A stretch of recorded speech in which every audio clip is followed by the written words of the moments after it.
మీ ఎలాంటి వ్యాపార ప్రకటనలకైనా వెంటనే మా ఛానల్ సంప్రదించండి. గురుగారు, కర్మ ఫలితం అనేది మనకి వెంటనే కనిపించకపోవడానికి ముఖ్యమైన కారణం ఏంటంటారు? మీరు ఇప్పుడు ఒక సిగరెట్ తాగారనుకోండి, మీకు ఇప్పుడే క్యాన్సర్ వస్తుందా? ఎన్ని సంవత్సరాల తర్వాత రావచ్చు? 3-4 ఏళ్ళు, 10 సంవత్సరాలు, 20 సంవత్సరాలు కూడా పడవచ్చు. వెంటనే ఏది రిజల్ట్ రాదు. వెంటనే వచ్చినా అది మంచిది కాదు. సో చాలా టైం పడుతుంది.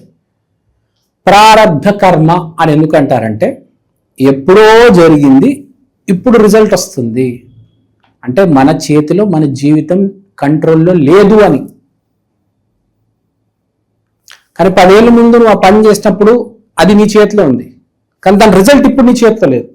కాబట్టి ఇవాళ నువ్వు ఏం చేస్తున్నావో సరిగ్గా చేస్తే ఫ్యూచర్లో అది నీకు హెల్ప్ అవుతుంది. ఇప్పుడు నేను ఎంతో మంచోనండి, కానీ 10 ఏళ్ళ ముందు పరమ చెడ్డోడిని. 10 ఏళ్ళ ముందు నేను పరమ చెడ్డోడిని, కానీ ఇవాళ దరిద్రం అనిపిస్తున్నాను. అదే నేను ఇవాళ పరమ చెడ్డోడిని, 10 ఏళ్ళ ముందు మంచోడిని అనుకోండి, ఇవాళ నా జీవితం బాగుంటుంది. అందుకనే అంటారు, పరమ నీచులు, దరిద్రులు కూడా మంచి సమయం అనుభవిస్తూ ఉంటారు. ఎందుకంటే ఇదే కారణం.